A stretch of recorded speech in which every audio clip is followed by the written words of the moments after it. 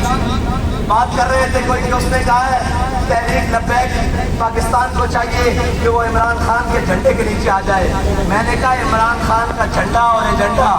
امریکی ہے، امریکی امپورٹڈ ہے، اور جناب وہ ایجنڈا ہے جو یہودی چاہتے ہیں۔ ایجنڈا ذرا میں تجھے بتاتا ہوں، تحریک لبیک پاکستان کا ایجنڈا بھی اسلامی، اس کا جھنڈا بھی اسلامی، اور جو جھنڈے میں ڈنڈا ہے